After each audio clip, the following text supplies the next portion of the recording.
고통 없는 삶은 없다.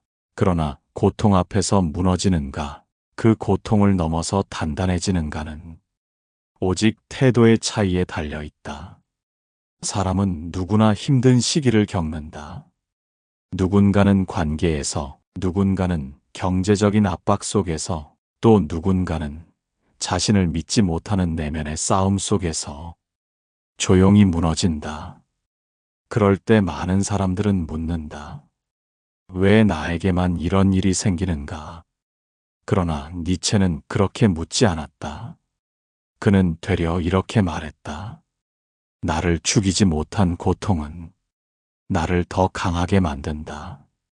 니체의 철학은 위로가 아니다. 그는 감정을 토닥이지 않는다. 그 대신 고통을 껴안고 뚫고 나가는 단단한 시선을 제시한다. 삶이란 도피가 아니라 돌파의 연속이며, 진짜 강한 사람은 눈물을 흘리지 않는 사람이 아니라 눈물 속에서도 앞으로 나아가는 사람이다. 이제부터 니체의 문장들을 따라 고통 앞에서 흔들리지 않는 태도, 쓰러졌을 때 다시 일어서는 내면의 힘을 하나씩 되새겨보자. 첫 번째, 고통을 피하지 마라. 그것은 성장의 문이다. 사람은 누구나 고통을 멀리하고 싶어 한다. 하지만 고통은 삶이 보내는 가장 직접적인 메시지다. 아프다는 건 변화가 시작되었다는 뜻이다. 니체는 편안함 속에선 아무것도 잘하지 않는다고 말했다. 고통은 불편하지만 그 불편함이 삶의 방향을 바꾸고 나를 이전보다 깊은 곳으로 데려간다. 한 여성은 오랜 시간 아버지의 간병을 하며 자신을 잃어버린 것 같았다. 그러나 어느 날 문득 그 시간 속에서 자신의 인내와 책임, 그리고 사랑이 어떤 형태로 자라났는지를 돌아보게 되었다. 그녀는 말했다. 고통스러웠지만 그 시간이 아니었다면 나는 지금의 내가 아니었을 거예요. 고통을 외면하면 그 자리에 머물 수밖에 없다. 그러나 고통을 바라보고 그 의미를 묻기 시작할 때 비로소 삶은 전환점을 맞는다. 두 번째, 상처는 빛이 들어오는 자리다. 그 고통, 피하지 말고 마주하라. 사람은 상처받은 기억을 잊으려 애쓴다. 그 장면을 지우고 그 말을 밀어내고 그때의 나를 외면한다. 하지만 니체는 상처야말로 삶이 우리에게 건넨 가장 깊은 질문이라 했다. 그 질문을 피하지 않고 바라보는 사람만이 자기 삶을 한층 더 깊게 이해하게 된다. 어느 남성은 젊은 시절의 실패를 늘 부끄럽게 여겼다. 그 이야기를 꺼내는 것을 두려워했고 그 시절을 감추려 애썼다. 하지만 시간이 지나 그 실패를 사람들과 나누게 되면서 그는 알게 되었다. 그 상처가 있었기에 지금의 단단함이 생겼고, 그 이야기가 있었기에 누군가에게 위로가 되었다는 것을. 상처는 감추는 것이 아니라 빛이 스며들게 해야 하는 창이다. 그것을 마주한 사람만이 고통을 뛰어넘어 자기 삶을 다시 쓰게 된다. 세 번째, 아픔을 견딘 자만이 삶을 새로 쓸 수 있다. 아무 일도 일어나지 않는 평온한 날들보다 모든 것이 무너지는 것 같은 하루가 우리를 더 크게 만든다. 고통은 불청객처럼 찾아오지만 그 불청객은 늘 우리 안에 낡은 것을 부수고 새로운 시야를 남긴다. 니체는 말했다. 고통을 견디는 힘은 곧 새로운 창조의 에너지다. 고통을 피해가며 살아온 사람은 자기 안에 깊이를 만들지 못한다. 반면 그 고통을 껴안고 걸어온 사람은 말하지 않아도 그 눈빛과 침묵에서 무게가 느껴진다. 한 작가는 삶의 절반을 병원에서 보냈다. 수많은 실패와 이별 속에서도 그는 글을 멈추지 않았다. 그의 마지막 문장은 이랬다. 나는 살아남았고 그것만으로 이 문장을 쓸 자격이 있다. 삶은 누구에게도 정답을 요구하지 않는다. 다만 견디고 그 위에 무엇을 쌓았는가를 묻는다. 고통을 견딘 사람만이 그 다음 문장을 새롭게 써내려갈 수 있다.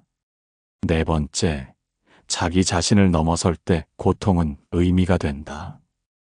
인간은 고통 앞에서 흔들리지만 그 흔들림을 통해 자기 안에 있는 새로운 가능성을 만난다. 니체는 말한다. 인간은 극복되어야 할 존재다. 그는 고통을 이겨내는 것으로 만족하지 않았다. 그 고통을 딛고 이전보다 더 높은 나를 만들어야 한다고 했다. 우리는 자주 어제와 같은 날을 반복하며 살아간다. 그 안락함이 익숙하지만 그 익숙함은 성장의 적이다. 진짜 변화는 고통이라는 계단을 디딜 때 시작된다. 한 중년 여성이 있었다. 오랜 결혼 생활이 끝나고 모든 것을 잃었다고 느꼈지만 그때부터 처음으로 자기 이름으로 살아가기 시작했다. 그녀는 더 이상 누군가의 아내나 엄마가 아니라 온전히 자기 삶의 주인으로 서서히 자리 잡아갔다. 고통은 나를 무너뜨리는 것이 아니라 내 안에 새로운 문을 여는 열쇠다. 넘어섰을 때 비로소 그 고통은 상처가 아닌 의미가 된다. 다섯 번째, 삶이 묻거든 행동으로 대답하라. 고통은 삶이 보내는 질문이다. 왜 사느냐? 어디로 가야 하느냐? 지금 이 길이 맞는가? 삶은 그런 물음을 말이 아닌 사건으로 건넨다. 그 질문 앞에서 많은 이들은 멈춰선다. 생각하고 걱정하고 두려워하면서 결국 아무것도 하지 못한 채 한 계절을 흘려보낸다. 니체는 행동의 철학자였다. 생각에 머무르지 말고 살아내라고 말한다. 그는 말했다. 답은 항상 걸으며 온다. 한 남성은 오랜 실직과 관계의 단절 속에서 삶의 의미를 잃었다고 느꼈다. 그는 독서 모임 하나에 작은 용기로 참여했고 그 모임은 삶의 리듬과 사람의 체온을 그에게 다시 가져다 주었다. 고통은 생각으로 극복되지 않는다. 한 걸음 내디딜 때 비로소 길은 조금씩 보이기 시작한다. 삶이 고통으로 묻거든 그 물음에는 생각이 아니라 행동으로 대답해야 한다. 여섯 번째, 절망이 깊을수록 그 사람은 더 멀리 본다. 고통은 삶을 어둡게 만들지만 그 어둠 속에서 눈을 뜨는 사람만이 보지 못했던 것을 보게 된다. 니체는 절망을 피하라 하지 않았다. 그는 절망을 통과한 사람만이 진짜 철학을 시작할 수 있다고 믿었다. 밝을 때는 보이지 않던 것들이 어두운 방 안에서는 선명해진다. 고통도 그렇다. 아파야 보이고 잃어봐야 남은 것의 소중함이 느껴진다. 어느 여성은 배우자의 죽음을 겪은 뒤 긴 터널 같은 우울 속에 머물렀다. 그러나 그 시간 동안 그녀는 처음으로 스스로를 돌보기 시작했다. 다시 피아노를 치고 창밖의 계절을 유심히 바라보며 마음 깊은 곳의 감정을 기록했다. 그녀는 말했다. 그의 부재 속에서 나는 나를 처음으로 마주했습니다. 절망은 삶의 끝이 아니라 깊이를 알게 되는 시작이다. 그 어둠을 지나온 사람은 더 멀리, 더 깊이 삶을 바라보게 된다. 7번째, 약함을 숨기지 마라. 그 고백이 진짜 강함이다. 사람들은 강해 보이려 애쓴다. 울지 않으려 하고 도움을 구하지 않으려 하며 상처를 말하면 존엄이 깎일까 두려워한다. 하지만 니체는 진짜 강함은 자기 약함을 감추지 않는 데 있다고 보았다. 고통을 인정하고 그 고통을 꺼낼 수 있는 사람만이 그 고통을 넘어설 수 있다고. 어느 노인은 젊은 시절의 트라우마를 평생 입 밖에 꺼내지 못했다. 그러다 어느 날 손주의 물음에 조심스럽게 입을 열었다. 그 말이 끝났을 때 손주는 말했다. 할아버지는 정말 용감하신 분이에요.